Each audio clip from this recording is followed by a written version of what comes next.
Nigga, I gotta walk on my gutter. They try kill me, they try drill me. It's the shit that I think on my dolo, but I'm grippy. He spoke with my father, so nigga, I'm Mario Kart. You argue the energy. Exactly. Hey man, it's your boy. It's your boy. It's your biggie that boy. It's your boy Trav Long, aka Mr. Long. Back with another video for y'all, man. Alright, man, this is about to be the most ultimate breakdown of counterpunching y'all ever seen, bro. Alright, we're gonna need like 2-3 parts to this video, bro, because we about to go in depth.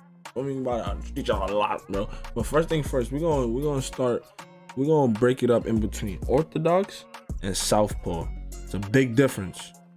You know what I'm saying? I bet. Alright, so now I'm pretty sure y'all know the difference between Orthodox and Southpaw, but I'm still gonna talk about it just in case there's some people that don't know. So Orthodox is the default fighting stance. That's the stance where it's left arm forward, that's your jab, and right arm backwards. That's your power hand, that's your rear hand. That's where you throw all your power strikes. Yeah. Your lead arm is the left. Southpaw is the opposite. Right arm is your lead arm, that's your jab. Left arm is your rear arm, that's your power hand. Conor McGregor is a southpaw. He throws a lot of power strikes with his left. Yeah, I know y'all seen what he did to Jose Aldo with that left straight, all right? And the left uppercut is deadly too. And Jorge Masvidal is an Orthodox fighter. As you can see, his left arm is forward. That's the jab. Right arm back. That's the straight. You know what I'm saying? I bet. Now, but in this video, since there's a lot to discuss, for this video, we're only gonna be talking about countering strikes coming down the middle. So that's jabs, straights, uppercuts, front face kicks, shit like that. Strikes coming down the middle. That's all we talking about for this video. Part 2, we'll discuss the other type of strikes, but this is all we talking about right now. So to counter a strike coming down the middle, you gotta slip to the side. Now you could either slip to the left or you could slip to your right. The most effective counter slip you can perform is by slipping to your lead hand side. Now, if Leon Edwards throws a straight down the middle, I'm going to slip to my lead arm side. The reason why this is the most effective slip counter is because when you're trying to perform a counter punch, you want to throw the punch that's going to keep you as safe as possible. That means you want to throw the punch that keeps your head off the center line. Now, when you're leaning to the lead hand side, there's 3 punches that you can throw that will keep your head off the center line. That is the straight, the rear hook, and the lead uppercut. That's the only 3 strikes you can throw that's going to keep your head off the center line. Okay? That's the 3 safest counter strikes you can throw. The reason is if you try to slip to the lead hand side and you try to throw, let's say, a jab, look what happens. You see?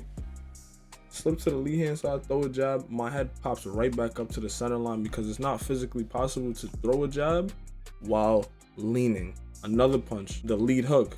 If I throw a lead hook, it's gonna bring my head back up to the center line automatically. It has to. It's not possible for me to throw a lead hook while leaning to my left side. It's not possible. He has to bring his head back up to the middle. And the rear uppercut is gonna bring your head back up to the center line automatically too.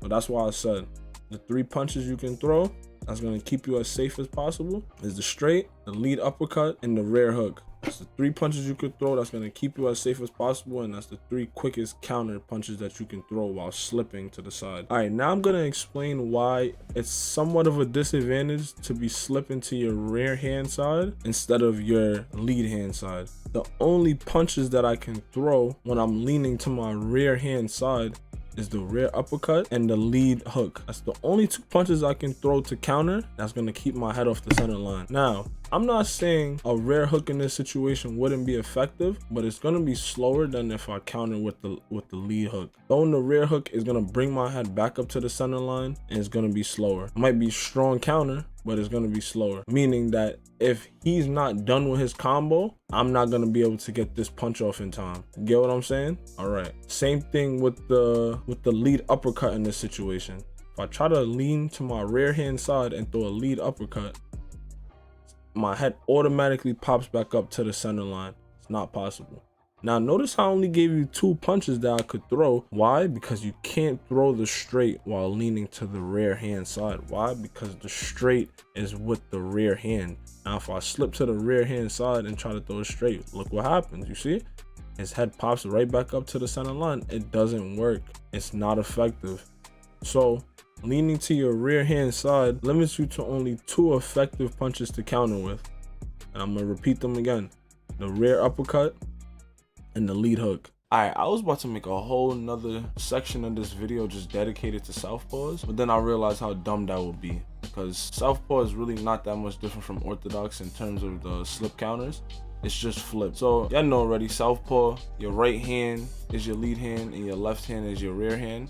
So instead of you wanting to slip towards the left as you would do with orthodox, you're gonna be trying to slip towards your right, because your right is your lead hand. So you slip to the right, it gives you the ability to do the slip straight, and you're gonna try to throw your rear hook and your lead uppercuts. That's how you keep your head off the center line. That's the 3 punches you're gonna want to go to. And for slipping to your rear hand side, y'all know, lead hook, rear uppercut. Simple. Hope y'all enjoyed the video. I'm out of here, man. And y'all have a blessed day. Any comments y'all, any questions y'all have, just drop them below. I'm gonna try to answer all that. And I'm gonna drop another part of this video where I'm gonna go more in depth. In this video, I kind of only really talked about countering strikes coming down the middle and slipping left and right. I'm gonna go way more in depth in the next video, countering all different types of strikes.